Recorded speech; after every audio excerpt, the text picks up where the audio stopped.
እሺ ተመልካቾቻችን እንደምን አላችሁ? በጌታችን በኢየሱስ ክርስቶስ ስም ሰላም እላችኋለሁ።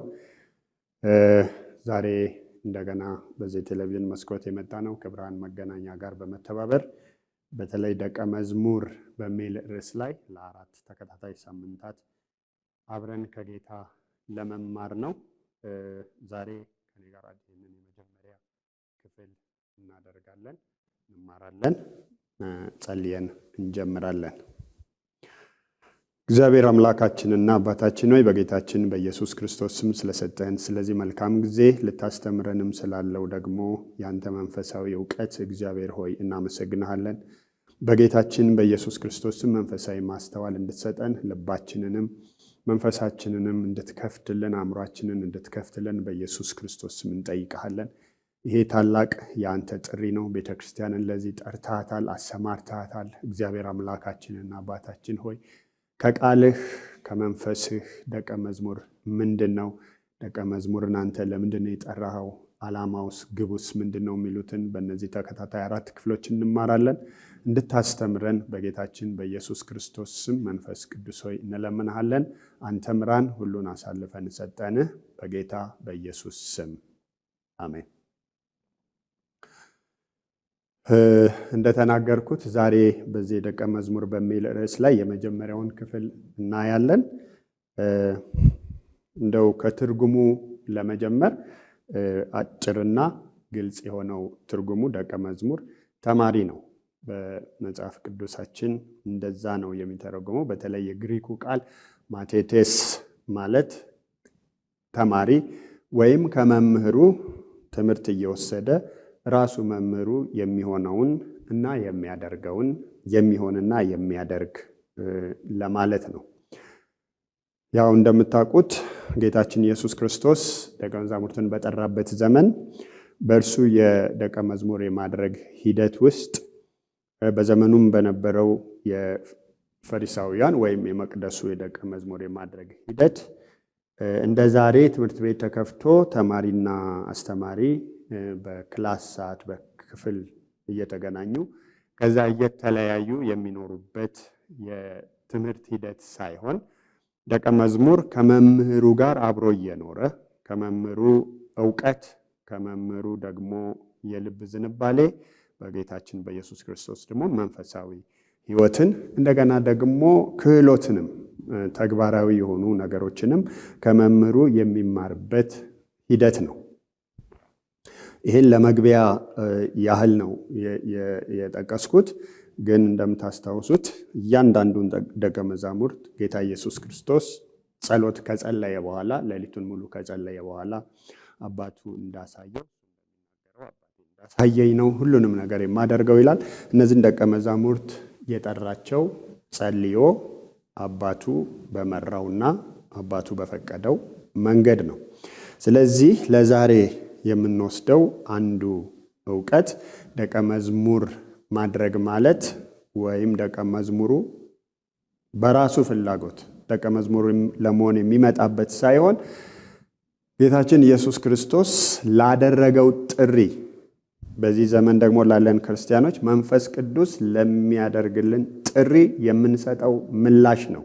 ደቀ መዝሙርነት ከዚህ ይጀምራል። በራሳችን ፍላጎት ዕውቀት ስላለን ልምድ ስላለን ማስተማር ስለቻልን ወይም መማርም ስለቻልን ማድረግ ስለቻልን ጌታን ስለወደድን ወይም ቤተክርስቲያንን ስለወደደን እኛ የምናደርገው የሰው ፍላጎት በሰው መነሳሳት የመጣ ሳይሆን ይህን በደንብ ማስመር ያስፈልጋል። በጌታችን በኢየሱስ ክርስቶስ ጥሪ በመንፈስ ቅዱስ ምሪት የሚደረግ የደቀ መዝሙር ሂደት ነው። ይሄ ሂደት ዝም ብሎ ዕውቀትን ለመስጠት አሁን በአንዳንድ ትምህርት መስኮች እንደሚደረገው የአእምሮ ዕውቀትን ብቻ ለመስጠት ሳይሆን በደቀ መዝሙሩ ሕይወት ውስጥ መሰረታዊ ለውጥ ትራንስፎርሜሽን የምንለውን የሚያደርግ ነው። ሰው በኃጢአት እንደወደቀ እናውቃለን። ከእግዚአብሔር መንግስት እንደተለየ ኤፌሶ እንደሚነግረን ከጨለማ በታች እንደሆነ የዲያብሎስ ልጆች እንደሆንን እንደነበርን አሁንም በክርስቶስ ያልሆኑት እንደዚሁ በጨለማ እንደሆኑ ከመጽሐፍ ቅዱሳችን እናውቃለን።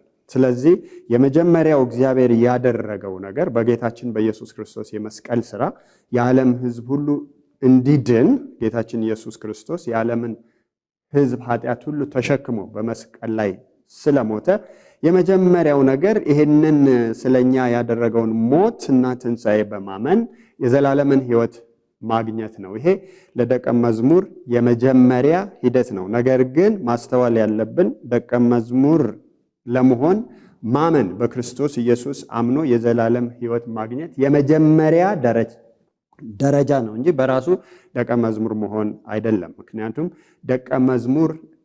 ደቀ መዝሙርነት ሂደት ነው። በአጭሩ ለማስቀመጥ በጌታችን በኢየሱስ ክርስቶስ ስናምን እኔ በር ነኝ እንደሚለው ክርስቶስ ወደ ዘላለም መንግሥት በክርስቶስ ገብተናል። ደቀ መዝሙር የመሆን ሂደት ግን በትራንስፎርሜሽን ስለሆነ ለውጥ ስለሆነ ቀጣይ ነው ማለት ነው። በዛ ክርስቶስ በከፈተልን በር ራሱ ክርስቶስን በር ሆኖ ባስገባን ሕይወት መንገድ ጀመርን ማለት ነው። ስለዚህ ይሄ የጀመርነው መንገድ እስከ መጨረሻው ድረስ እያደግን እየተለወጥን የምንሄድበት ፕሮሰስ ወይም ሂደት ነው። ግቡ እኛን መለወጥ ነው፣ ትራንስፎርም ማድረግ ነው። ይሄንን በደንብ ማስተዋል ያስፈልገናል። ስለዚህ ጌታችን ኢየሱስ ክርስቶስ በማቴዎስ ምዕራፍ 4 ቁጥር 20 እስከ 22 እንደዚህ ይላል። እርሱም በኋላዬ ኑና ሰዎችን አጥማጆች እንድትሆኑ አደርጋችኋለሁ አላቸው። ወዲያውም መረባቸውን ትተው ተከተሉት። ከዚያም እልፍ ብሎ ሌሎችን 2 ወንድማማች የዘብዴዎስን ልጅ ያዕቆብን ወንድሙንም ዮሐንስን ከአባታቸው ከዘብዴዎስ ጋር በታንኳ መረባቸውን ሲያበጁ አየ። ጠራቸውም። እነርሱም ወዲያው ታንኳይቱንና አባታቸውን ትተው ተከተሉት። አሁን ካነበብኩት የዚህ የማቴዎስ ምዕራፍ 20 ከቁጥር 20 እስከ 22 ድረስ ጌታችን ያደረገውን ጥሪ ለእነዚህ ደቀ መዛሙርት ስናይ አንደኛ ጠሪው እሱ ነው። እነሱ ጌታችን ኢየሱስ ክርስቶስ በጣም ጥሩ አስተማሪ ስለሆነ፣ በጣም ጥሩ ሰባኪ ስለሆነ፣ ወይም ደግሞ ፈውስና ተአምራት ሲያደርግ ስላዩ እነሱ ፈልገው መጥተው ደቀ መዝሙር እንሆናለን ያሉበት ሳይሆን ጌታችን ኢየሱስ ክርስቶስ ራሱ ነው የጠራቸው። ለዚህም ነው ጌታችን ምን ይላል? እኔ መረጥኳችሁ እንጂ እናንተ አልመረጣችሁኝም ይላል። ስለዚህ ደቀ መዝሙር ለመሆን እኛ ራሳችንን የምንሰጠው ጌታችን ኢየሱስ ክርስቶስ ካደረገልን ጥሪ ተነስተን ነው። ስለዚህ ይሄን ጥሪ ስንከተል ከልባችን ወደንና ፈቅደን እሺ ስንፈቅድ እሱን መከተል እንጀምራለን። ይሄንን የደቀ መዝሙርነት ሂደት እንጀምራለን ማለት ነው። ስለዚህ መከተል ጥሪ አለ። መከተል የኛ ምላሽ ነው። ሌላው ግን መተው ነው። እነዚህ ደቀ መዛሙርት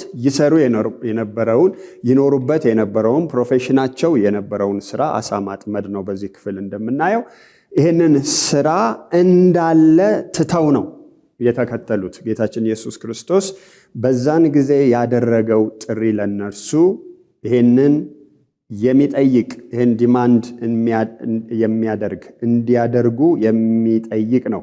ዋጋ እንዲከፍሉ የሚጠይቅ ነው። ስለዚህም መረባቸውን ትተው፣ አባታቸውን ትተው፣ ስራቸውን ትተው፣ ፕሮፌሽናቸውን ትተው ሙሉ ለሙሉ ተከትለውታል ማለት ነው። ጌታችን ኢየሱስ ክርስቶስ ደቀ መዝሙር ለማድረግ የጠራቸውን ሰዎች ይህንን እንዲያደርጉ ይፈልጋል። እዚህ ጋር የግድ ስራችንን መተው አለብን ወይ? አሁን ያለውን በሁለት ነገር ልናየው እንችላለን። አንደኛ አዎ ልንተው እንችላለን። መንፈስ ቅዱስ ከጠየቀ ስራህን ትተህ ሙሉ ጊዜ ወጥተህ እኔን ብቻ አገልግል ብሎ ከጠየቀ መተው እንችላለን። አንዱ ይሄ ነው። ሁለተኛው ደግሞ ስራችንንም እየሰራን የልብ የአቲቲዩድ የዝንባሌ ጉዳይ ስለሆነ ስራችንንም እንኳን እየሰራን ስራው ግን መኖሪያ ሳይሆን፣ ስራው ግን መታመኛ ሳይሆን፣ ስራውን እየሰራን ጳውሎስ ድንኳኑን ይሰፋ ነበር። ደግሞም የጌታችን የኢየሱስ ክርስቶስ ደቀ መዝሙር ነበረ።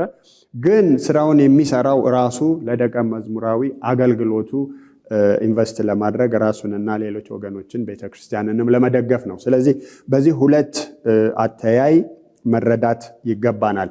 አልተወም ማለት አይደለም። ጳውሎስ ትቷል። ግን ደግሞ ሰርቫይቭ ለማድረግ ለመኖር ወንጌልንም ለመደገፍ ደግሞ ስራ ይሰራ ነበር። ስለዚህ አቲቲዩዱ፣ ልቡ፣ ዝንባሌው 100% ዓለምን ትቶ ሁኔታዎችን ትቶ ስራን ትቶ ኢየሱስ ክርስቶስን ተከትሎ አገልግሎቱን እያገለገለ ያለበት የነበረበት ሂደት ነው። ስለዚህ እኛም ይሄ ጥሪ ሲደረግልን ክርስቲያኖች በሙሉ ከዳንን በኋላ ደቀ መዝሙር ለመሆን ተጠርተናል። እንደተጠራን መከተል አለብን። ዓለምን ትተን ስጋን ትተን ሰይጣንን ትተን ያኔ ጌታን ስንቀበል እንዳልነው ከድተን ጌታችን ኢየሱስ ክርስቶስን ሙሉ ለሙሉ መከተል አለብን። ይሄ መከተል ውሳኔን ይጠይቃል። እንደገና ደግሞ የያዝናቸውን መኖሪያ ናቸው ያልናቸውን ነገሮች እንድንተው ይፈለጋል ማለት ነው። በዛሬው ክፍል የምናነሳው ሌላው ሐሳብ የደቀ መዝሙርነት የሚያስከፍለውን ዋጋ ነው። ጸሐፍት እንደሚያሳዩን ምርምር መጽሐፍ ቅዱሳዊ ምርምር ያደረጉ ሰዎች እንደሚያሳዩን በዓለም ላይ በጣም የተለያዩ ሪቫይቫሎች፣ መንፈሳዊ እንቅስቃሴዎች ተካሂደዋል።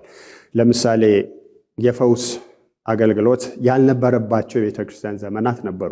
የፈውስ አገልግሎት እንደ መንፈሳዊ እንቅስቃሴ የጀመረበት በጣም በዓለም ዙሪያ ብዙ ቤተክርስቲያናት በዚህ የመንፈስ ቅዱስ ስጦታ የተነቃቁበት፣ ፈውስ ደግሞ እንደ አዲስ አገልግሎት የተጀመረበት ዘመን ነበር።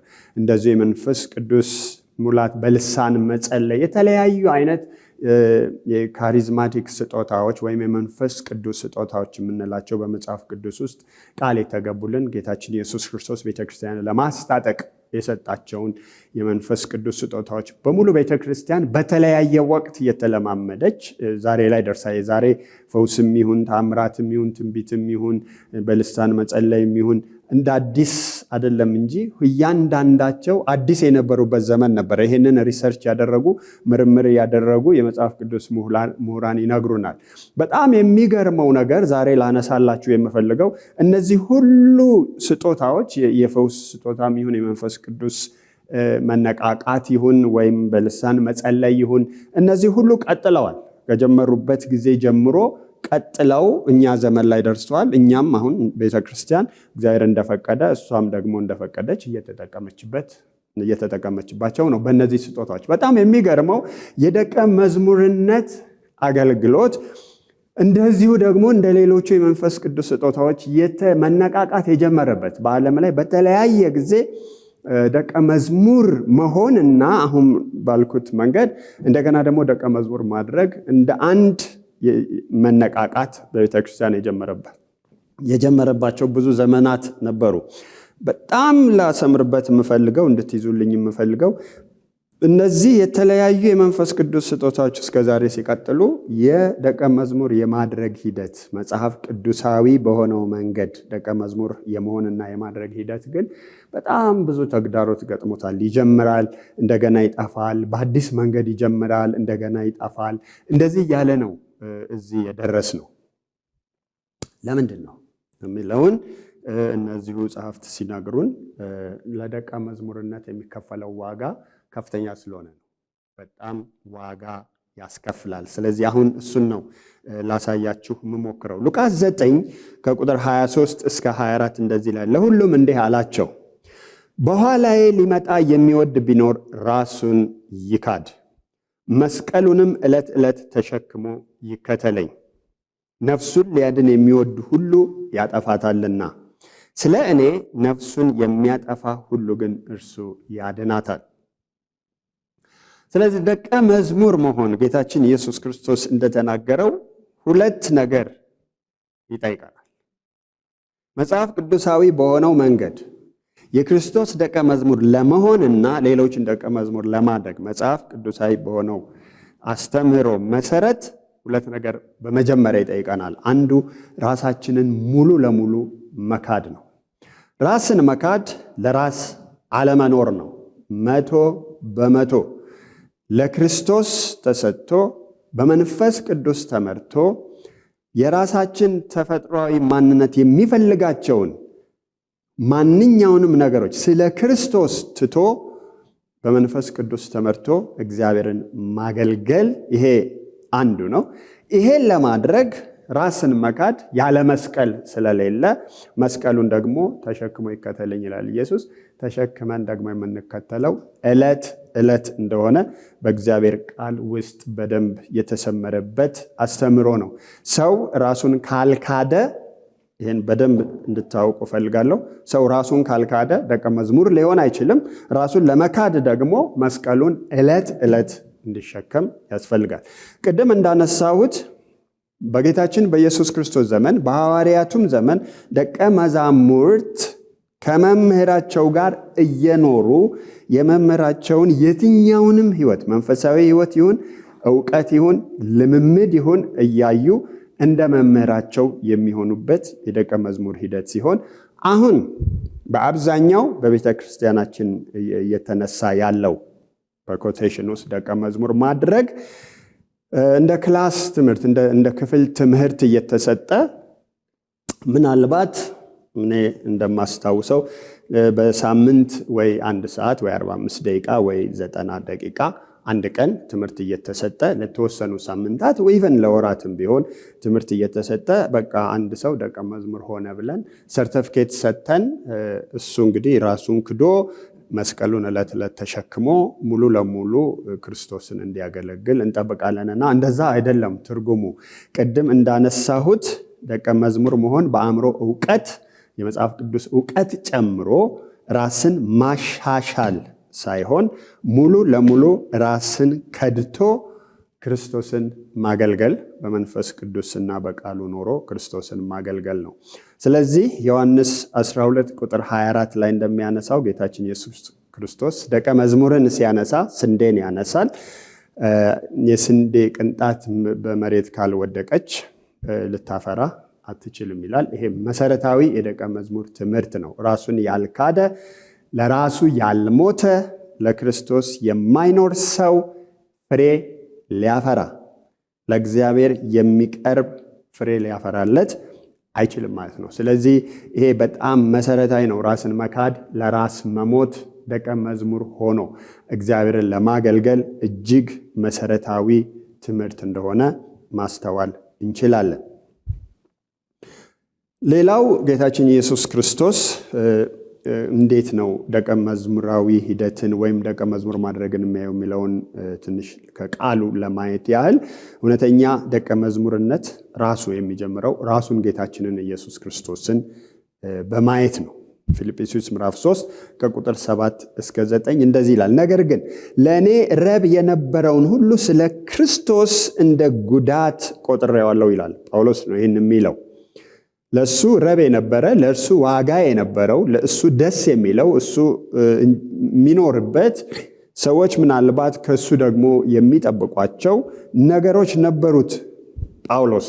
እነዚህ ጠቃሚ ነገሮች ናቸው። እነዚህ ኃጢአት አይደሉም፣ በጣም ጠቃሚ ነገሮች ናቸው። እሱ የሚወዳቸው ነገሮች ናቸው። እነዚህን ግን ስለ ክርስቶስ ራስን መካድ ማለት ነው። ስለ ክርስቶስ እንደ ጉዳት ቆጥሬዋለሁ ይለናል። አዎን በእውነት ከሁሉ ይልቅ ስለሚበልጥ ስለ ክርስቶስ ኢየሱስ ስለ ጌታዬ ዕውቀት ነገር ሁሉ ጉዳት እንዲሆን እቆጥራለሁ ይላል። ይሄ ነበር ማለት ነው የጳውሎስ ኑሮ። ራስን እየካደ በየዕለት ዕለት መስቀሉን የሚሸከመው ለእሱ ረብ የነበረውን የሚፈልገውን የሚጠቅመውን ነገር እየተወ እየካደ ዕለት ዕለት ሁሉን እየተወ ለክርስቶስ ይኖር እንደነበረ ይነግረናል። ስለ እርሱ ሁሉን ተጎዳው። ጉዳት አለ ማለት ነው። ራስን በመተው ውስጥ ደቀ መዝሙር በመሆን ውስጥ ጉዳት አለ። ስለ እርሱ ሁሉን ተጎዳው ክርስቶስንም አገኝ ዘንድ በክርስቶስም በማመን ያለውን ጽድቅ ማለት በእምነት ከእግዚአብሔር ዘንድ ያለውን ጽድቅ እንጂ ከሕግ ለእኔ ያለው ጽድቅ ሳይሆንልኝ በእርሱ በክርስቶስ እገኝ ዘንድ ሁሉን እንደ ጉድፍ እቆጥራለሁ ይላል። እንደምታውቁት ፈሪሳዊ ነው። በሕግ ዕውቀቱ የላቀ ነው። በጣም የተከበረ የቤተ መቅደስ አስተማሪ ነው፣ መሪ ነው። ስለ ቤተ መቅደሱ ስለ እግዚአብሔርም ቀንቶ በጣም ብዙ ስደት በክርስቲያኖች ላይ እስከሚያመጣ ድረስ በአይሁዶች ዘንድ የተከበረ ሰው ነው። ይህንን ሁሉ ዕውቀቱንም ልምምዱንም ምናልባት በቤተ መቅደስ የነበረውንም ስልጣን መከበሩንም ሁሉ ትቶ እንደ ጉድፍ ቆጥሮ ኢቨን በዛ መንገድ ያመጣውን ጽድቅ ለእግዚአብሔር መኖር ሰልፍ ራይቸስነስ የምንለው የራስን ጽድቅ ሁሉ እንደ ጉድፍ ቆጥሮ ዕለት ዕለት ነው ይሄንን የሚያደርገው ለክርስቶስ ይኖር እንደነበረ እናያለን። ስለዚህ ደቀ መዝሙራዊ ሂደት፣ ደቀ መዝሙራዊ ትምህርት፣ ደቀ መዝሙር የመሆን ሂደት ስንል የትምህርት ሲስተም ዛሬ እንደምናደርገው የትምህርት ሲስተም ሳይሆን በመታዘዝ እና ክርስቶስ የሆነውን በመሆን እሱ ያደረገውን እና የሆነውን በማየት እና በማስተዋል እንደርሱ የመሆን ሂደት እንደሆነ በጣም ማስተዋል ያስፈልገናል። ስለዚህ ምን እያለን ነው? ደቀ መዝሙር አንደኛ ዋጋ ያስከፍላል። ሁለተኛ ደቀ መዝሙር ለመሆን የግል ውሳኔ ነው። ይሄ የወል ውሳኔ አይደለም። በጋራ ሆነን ከሰዎች ጋር አንተ ምን ይመስልሃል፣ አንቺ ምን ይመስልሻል፣ ከዚህ ቀን ጀምሮ ለምን ደቀ መዝሙር አንሆንም፣ ለምን ራሳችንን አንክድም፣ ለምን እንደዚህ አናደርግም የምንለው አይደለም። ጌታችን ኢየሱስ ክርስቶስም የትም ቦታ በቡድን ኑና ደቀ መዝሙር ሁኑ አላለም። እያንዳንዳቸውን ደቀ መዛሙርት በራሳቸው ስም ራሱ ነው እየሄደ የጠራቸው። አንድ ይሄ የሱ ስራ ነው፣ የሱ ድርሻ ነው። ሁለተኛ ደግሞ ከደቀ መዛሙርቱ አንጻር ደግሞ ስናይ እያንዳንዳቸው ራሳቸው ወስነው፣ ይሄ ከባድ ማስተዋል ይጠይቃል። ምክንያቱም ቅድም እንዳልኩት አንድ መስቀልን መሸከም አለበት፣ ሁለት ራስን ሙሉ ለሙሉ መክዳት አለበት። ጳውሎስ እንደሚለው ስለ ክርስቶስ ሁሉን ተጎዳው እንደሚል የሚፈልገውንና የሚወደውን ነገር ሁሉ እየተወ ስለነበረ የሚሄደው ጉዳት አለበት። የምንፈልገውን ነገር የመተው ጉዳት አለበት። ይሄንን ለማድረግ ጌታ ኢየሱስ ክርስቶስ ከኛ የሚጠብቀው በግል ራሳችን እንድንወስን ነው ማለት ነው። ይሄ መንፈስ ቅዱስ እንደምታውቁት ማንንም በግድ ፎርስ አድርጎ ደቀ መዝሙር ሁን ሊለን አይችልም። እኛ ከዳንበት መዳን ክርስቶስ ለኛ ከከፈለው ዋጋ ወደ ዘላለም መንግስት ከገባንበት ታላቅ ፍቅር ተነስተን ለጥሪው የምንሰጠው ምላሽ ነው። ያን ምላሽ ስንሰጥ እንደ ስንዴዋ ለመሞት እንደሆነ እንደ ስንዴዋ እኛ የምንፈልጋቸው እኛ ያቀድናቸው እኛ ለመሆን እየሄድንባቸው ያለናቸው ነገሮች ሁሉ ለመተውና ጌታችን ኢየሱስ ክርስቶስ ከኛ የሚፈልገውን ሁሉ ለመሆን የወሰንባቸው ክፍሎች የወሰንባቸው መንገዶች እንደሚሆኑ ከፍተኛ ማስተዋል ያስፈልጋል። ለዚህ ነው ጌታችን ኢየሱስ ክርስቶስ ማንም ሊከተለኝ የሚወድ ቢኖር በመጀመሪያ ቁጭ ብሎ ዋጋውን ይተምን ይላል። ይሄ ምን ማለት ነው? እንደውም እሱ ሁለት ምሳሌ ያነሳል። አንድ ቤት መስራት ያሰበ ሰው ቤት ለመስራት ከመጀመሩ በፊት ለቤቱ የሚያወጣውን ዋጋ ቁጭ ብሎ በጣም ብዙ ኢንጂነሮች እንደሚያደርጉት በመጀመሪያ ህንፃውን ከመስራታቸው በፊት ቁጭ ብለው ዲዛይን ፕላን ሰርተው እቅድ አውጥተው ምን ያህል ገንዘብ እንደሚፈልግ በምን መንገድ እንደሚሰራ ቁጭ ብለው ጸሎት ብቻ አይደለም ማለት ነው። ቁጭ ብለው የቤቱን ዋጋ ይተምናሉ ይላል ጌታችን ኢየሱስ ክርስቶስ ነው ይህን የሚለው። ይህንን ዋጋ ባይተምኑ ይላል ቤቱን ሰርተው መሃል ላይ ይቋረጥና መሳቂያ ይሆናሉ ይላል። ሌላው ስለ ውጊያ ያነሳል። አንድ 1000 ሰራዊት ያለው መኮንን ወይም አዋጊ 2,000 ሰራዊት 10,000 ቢኖረው 20,000 ሰራዊትን ለመግጠም ቢሄድ ቁጭ ብሎ ማሰብ አለበት ይላል። ቁጭ ብሎ አስቦ ነው መወሰን ያለበት። አለበለዚያ ይሸነፋል። እነዛ 20,000 ናቸው፣ እሱ 10,000 ነው። ግን 10,000 ስላለው ቁጭ ብሎ በደንብ ካቀደ እቅዱ ከነዛኞቹ እቅድ ከበለጠ 20,000ን በ10,000 ማሸነፍ ይችላል ማለቱ ነው ጌታችን ኢየሱስ ክርስቶስ። ይሄን ያነሳሁት ለምንድን ነው? ቁጭ ብሎ ያስብ ስለሚል ነው። እኛ ጌታችን ኢየሱስ ክርስቶስ ክርስቲያኖች፣ እኔና እናንተ ጌታችን ኢየሱስ ክርስቶስ ካዳነን በኋላ የዘላለም ሕይወት ከሰጠን በኋላ በጌታችን በኢየሱስ ክርስቶስ አምነን የዘላለም ሕይወት ካገኘን በኋላ ወደዚህ መንግስት ከገባን በኋላ ወዲያውኑ የሚቀርብልን ጥሪ ደቀ መዝሙር የመሆን ጥሪ ነው። ለዚህ ራሳችንን ሙሉ ለሙሉ መካድ አለብን። ለዚህ ዕለት ዕለት ይህንን መካድን የሚያረጋግጥልንን መስቀል መሸከም አለብን።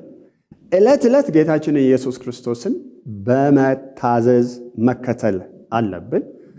ለዚህ ዓለም ለራሳችን ሕይወት እና ለምንወዳቸው ነገሮች ሁሉ ሞተን ለጌታችን ለኢየሱስ ክርስቶስ ለመኖር የግል ውሳኔ ማድረግ አለብን ማለት ነው። ይህን ለማድረግ ደግሞ ቁጭ ብለን ዋጋችንን መተመን አለብን ማለት ነው። ስለዚህ የዛሬን የትምህርት ክፍል የማጠቃልለው ይህን ጥያቄ እናንተን በመጠየቅ ነው። የግል ውሳኔ ነው ብያለሁ። ጌታችን ኢየሱስ ክርስቶስ ቤተ ክርስቲያንን አካሉን እኔና እናንተን የሚጠራው እንድንድን ነው። አንድ ጥሪ አድርጎልናል። ድነናል። በጌታችን በኢየሱስ ክርስቶስ አምነን የዘላለም ሕይወት አግኝተናል። ሁለተኛው ጥሪ ደቀ መዝሙር እንድንሆን ነው። አሁን በደንብ እንደዘረዘርኩላችሁ ደቀ መዝሙር መሆን ዋጋ ያስከፍላል። ይህን ዋጋ ለመክፈል ትወስናላችሁ ወይ? ዛሬ እንደገና እኔ አልጠራችሁም፣ የጠራችሁ ጌታ ነው፣ ግን አስታውሳችኋለሁ። ይህን ዋጋ ለመክፈል ዓለምን ለመካድ እንደገና ስጋን ለመካድ ያ ማለት የምንወዳቸውና የኛ የምንላቸው ነገሮች ለመካድና ጌታችንን ኢየሱስ ክርስቶስን ሙሉ ለሙሉ በመታዘዝ ለመከተል ትወስናላችሁ ወይ? ይህንን ውሳኔ ለእናንተ እተዋለሁ፣ ግን እግዚአብሔር ይጋብዛችኋል፣ መንፈስ ቅዱስ ይጋብዛችኋል። እኔም ደግሞ እግዚአብሔር በሰጠኝ በዚህ ቴሌቪዥን መስኮት እናንተን እጋብዛለሁ።